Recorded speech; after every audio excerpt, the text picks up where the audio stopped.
Paradise Ridge officials are highlighting the progress made nearly 7 years after the Camp Fire. We'll show you what they had to say. Plus, new at 6, could a series of new bills soon help you save some money on your utility bills? We'll bring you details. And a Bobcat sighting in Chico is sparking concern among some community members. What you need to know about safety for your pets. Covering Northern California. You're watching Action News Now. Coverage you can count on. We start with breaking news. Chico police say a former sergeant has been fired following an internal investigation into, quote, serious misconduct. They say it comes after department leadership learned of the alleged misconduct involving Sergeant Michael Williams, who was not actively working at the department during the investigation.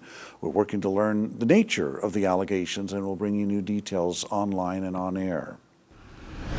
With the recent release of the movie The Lost Bus, a story of a local hero that brought a school bus with children, 22 of them, to safety during the Camp Fire. The Paradise Ridge Chamber of Commerce is sharing how the rebuild is going nearly 7 years later after the devastating fire.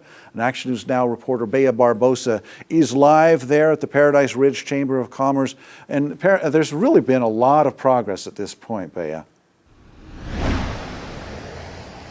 Yes, Alan, nearly 7 years after the Camp Fire changed the lives of those on the ridge forever, the town has grown significantly in population and also in terms of homes and businesses being built. I spoke with Mark Thorpe, a business advocate with the Paradise Ridge Chamber of Commerce, about the progress that has been made from rebuilding homes to bringing in small and large businesses to the ridge. According to Thorpe, since January 2019, there has been a 139% increase in the town's population. Thorpe also says there have been about 3,500 homes built over the last 6 years. Thorpe tells me that he hopes people will come to know Paradise not just as a place where a devastating wildfire took place, but rather a tight-knit community united by circumstance that has a lot to offer. We're also, we've been in 7 years now, and we're making the improvements that essentially are lemonade out of lemons, and the community has embraced it, and we are struggling with the amount of growth that we're actually involved in. It's a hard task, one that we never imagined we'd have to deal with, but it's the unity of the community that's been able to accomplish this, and kudos goes out to every single person that's here. Thorpe stressed the need for the town to find a balance between moving forward with rebuilding while also managing the economic impact. Earlier this week, I showed you how one small business is facing challenges as a result of the construction on Clark Road that is a part of the rebuild effort. Thorpe says the Chamber of Commerce is working with businesses and the town council to find a way to manage this struggle, and says he expects it to be on the agenda for the next town council meeting in October. Thorpe also told me that he hopes, despite any frustrations people may have experienced as a result of the rebuild effort, that people can see the positive and how this is really a testament to improvement. Reporting live in Paradise, Bea Barbosa, Action News Now. That all sounds like good news. Thank you, Bea. In addition to the progress rebuilding homes and the growth population, the town has also reached about 65% completion for telecommunications and broadband services. Coming up in the next 15 minutes, we'll bring you a preview of that movie, The Lost Bus, showing the heroic efforts of one bus driver who saved the lives of children during the Camp Fire. Here's a live look from the Alert California Platte Mountain camera over Butte County. And Chief Meteorologist Howie Gordon is tracking conditions, including those high clouds up there. Howie, how's it looking at this hour? Yeah, I mean, I've been saying it all the last couple hours, Alan. It's more widespread, our rain. I see a couple heavy bands in some of the higher elevations, Shasta County mountains, but really the rain is on the light to weaker side compared to yesterday. More widespread, but just very, very light, whereas yesterday in the Trinity County areas of the mountains, we were looking at some strong thunderstorms for a couple hours, but we really cooled down today. We're in the mid-70s, whereas we should be closer to 90 this time of year. Now here's our winds on the light side. I like to see that. Moisture levels way up. That's really good. And one last look here at our fire weather for tomorrow. Moisture's great. Winds are great. A little warmer, still not too bad. Here's what we're looking at. We are looking at a low significant fire risk potential. But Alan, We're going to warm up. We'll talk all about it in a moment. Okay, thanks, Howie. The city of Reading is repairing some of its busiest roads this fall after Public Works Director Michael Webb told the City Council earlier this week that many streets are past their useful life. Action News Now reporter Blake Mayfield shows us the work crews are doing on Hartnell Avenue. Here on Hartnell Avenue, a new asphalt replacement project is currently taking place. The $1.6 million project is expected to be done by Thanksgiving. According to the city, the project includes two key stretches from Hartnell Avenue to Parkview Avenue and Bocelli Lane, along with Churn Creek Road to Airport Road. Improvements include 9,100 tons of new concrete, ADA curb ramp construction, striping, and traffic control.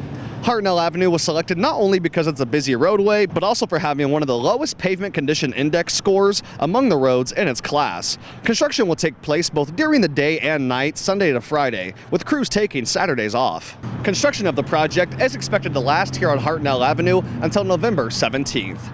Reporting in Reading, I'm Blake Mayfield, Action News Now. Webb also told the City Council that Public Works would need about $22 million a year for the next decade to complete all of its pavement projects. A child was sent to the hospital after being hit by a car in Chico today. We're told that the injuries were not life-threatening. This happened about 1 this afternoon in the area of East 1st Avenue and Mangrove Avenue. And after hitting the child, the driver crashed into the Boost Mobile building, doing some significant damage there.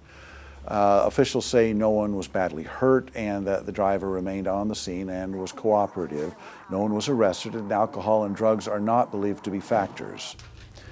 And new at 6, a car crashed straight through a guardrail earlier today on Highway 70, coming to a stop in an embankment.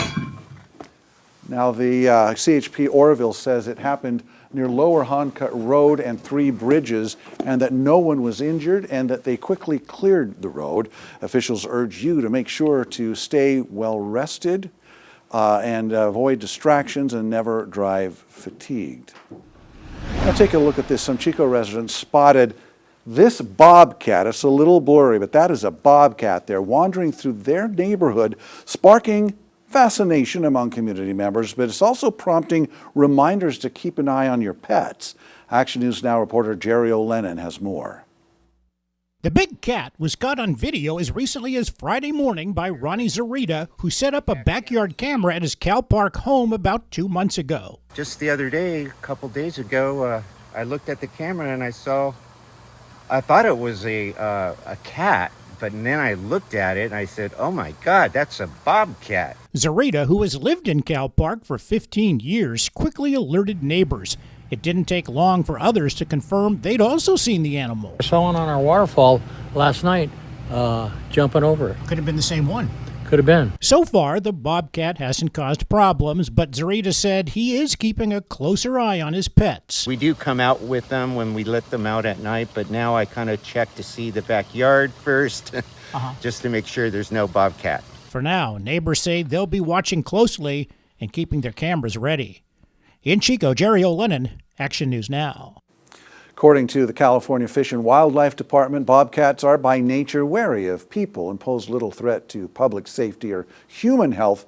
However, Ronnie's right in keeping a close eye on his pets, as they may be at risk, especially if not kept securely. The shots were fired at the ABC 10 TV news station in Sacramento this afternoon. Police say it was about 1:30. A car drove up and fired 3 shots at the window of the building. You see it right there. This leads to the front lobby of the TV station on Broadway there in Sacramento. Police couldn't say how many people were in the car, and officers say that attacks on TV stations are very rare and that they're not taking this lightly. Fortunately, we haven't had a lot of attacks on our media partners, and we like to keep it that way. This is unacceptable behavior, and so, to those that may have been responsible for this, I hope you see this, we're not going to stop looking for you. This is unacceptable behavior. It's not going to be tolerated in Sacramento. Motive for the shooting and who the suspects may be. A boost toward efforts to build the site's reservoir on the Glenn-Colusa County line continues. The California Water Commission awarded the project nearly $11 million from the Water Storage Investment Program. The site's project authority says the money will help pay for work on permitting and environmental documents. The reservoir sets out to boost California's water supply by providing an additional 1.5 million acre-feet of water storage. We received numerous reports from viewers concerned about a potential Mount Shasta eruption. Oh my goodness, it sure looks like that, but don't be alarmed, it's not. We'll explain.